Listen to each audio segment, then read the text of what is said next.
Hello everyone, welcome to my channel Paul kitchen. তো আজকে আমি হাজির হয়েছি আপনাদের জন্য একটা অসাধারণ জনপ্রিয় পিঠের রেসিপি নিয়ে। তো আজকে আমি দেখাবো কীভাবে ক্ষীর দিয়ে পাটিসাপটা তৈরি করলে দেখবেন একদম ধবধবে সাদা হবে, খেতেও খুব দারুণ লাগবে।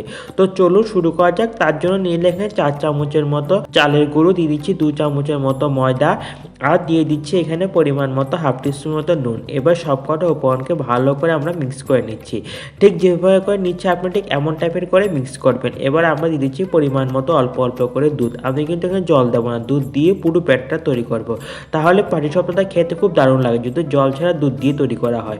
দেখুন কি সুন্দর করে ব্যাটারটা তৈরি করা হয়েছে, বেশি পাতলা হয়নি, বেশি ঘন হয়নি। তো এই ব্যাটারটা ঠিক এমন টাইপেরই হবে। তো এটাকে আমরা রেখে দেবো আধ ঘন্টার জন্য। তো আমরা এবার ক্ষীর তৈরি করব। তার জন্য আমরা কড়াইয়ের মধ্যে দিচ্ছি পরিমাণ মতো 1 বাটি গ্রেট করে রাখা নারকেল, দিয়ে দিচ্ছি হাফ বাটি চিনি। এবার সব করে আমাকে ভালো করে আমরা মিক্স করে নিচ্ছি। আর চিনিটাকে নারকেলের সঙ্গে একদম ভালো করে মিক্স করে নিতে হবে। যতক্ষণ নারকেলটা লাল লাল রঙের ভাজা হয়ে যাবে ততক্ষণ পর্যন্ত এটাকে ভাজতে হবে, নারকেল আর চিনিটাকে। দেখুন কিছু লালচে রঙের ভাজা হয়ে গেছে। এবার আমরা দিয়েছি পরিমাণ মতো দুধটাকে আমরা ভালো করে ঘন করে জাল করে রেখেছিলাম, জাল করে ঘন করে দুধটা আমরা দিলাম। এর মধ্যে দিয়ে সম্পূর্ণ ভালো করে আমরা মিক্স করে নিচ্ছি। দিয়েছি পরিমাণ মতো হাফ টিস্পুনের মতো এলাচ গুঁড়ো। এলাচ গুঁড়োটা দিয়ে সম্পূর্ণ ভালো করে আমরা মিক্স করে নিলাম। এলাচ গুঁড়ো দিলে কি হয়, খেতে খুব দারুণ লাগে, খুব একটা সুন্দর একটা ফ্লেভার আসে। তো আমরা এর মধ্যে দিচ্ছি এখানে 2 চামচের মতো চালের গুঁড়ো। আর আপনারা এর মধ্যে কিন্তু দুধের পাউডারও দিতে পারেন, দুধ পাউডারও দিতে পারেন যদি মনে করেন কেউ। দুধ পাউডার না দিলেও চলে, দিলেও চলে। তো আমরা চালের গুঁড়োটা দিয়ে সম্পূর্ণ ভালো করে মিক্স করে এমন করে কন্টিনিউ নাড়তে থাকবো। নাড়তে দেখবেন কি সুন্দর করে ক্ষীর তৈরি হয়ে গেল।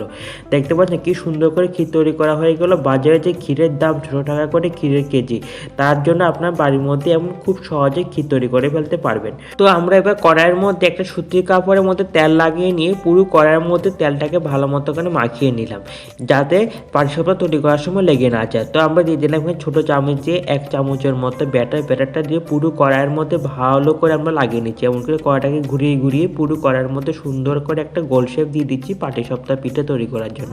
দেখুন কি সুন্দর করে গোল শেপ তৈরি করা হয়ে গেল। এবার আমরা যে ক্ষীরটা বানিয়ে রেখেছিলাম, এই ক্ষীরটা আমরা এই পাটিসাপটা পিঠের মধ্যে এমন করে দিয়ে দেবো। সুন্দর করে দিয়ে দেওয়ার পর এবার আমরা আস্তে আস্তে করে এটাকে এমন করে হাত দিয়ে ধরে ধরে এক পিঠ করে এটাকে আমরা উঠিয়ে নিচ্ছি। দেখুন কি সুন্দর করে পাটিসাপটা শেপ দেওয়া হচ্ছে। ঠিক যেভাবে করে আপনার পাটিসাপটার শেপটা দিচ্ছি ঠিক আপনারা এমন টাইপের করে দেবেন, তাহলে দেখবেন খুব সহজে পাটিসাপটাটা হয়ে যাবে, দেখতেও ভালো লাগবে আর ভেঙেও যাবে না। অনেকে কিন্তু ঠিকঠাক করে পাটিসাপটা তৈরি করতে পারে না, এমন করে শেপ দেওয়ার সময় ভেঙে ফেলে। ঠিক এমন করে আস্তে আস্তে যদি তৈরি করেন তাহলে দেখবেন ভেঙেও যাবে না, দেখতেও ভালো লাগে, খুব একদম ধবধবে সাদা পাটিসাপটাটা হবে।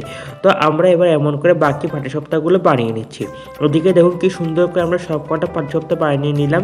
তো আপনারা কিন্তু অবশ্যই রেসিপিটা বাইরে ট্রাই করবেন, আর একবার যদি খান না জীবনে ভুলবেন না, এত ভালো লাগবে খেতে। তো আপনারা কিন্তু অবশ্যই রেসিপিটা বাইরে ট্রাই করবেন। কেমন হচ্ছে অবশ্যই কমেন্ট করে জানাবেন।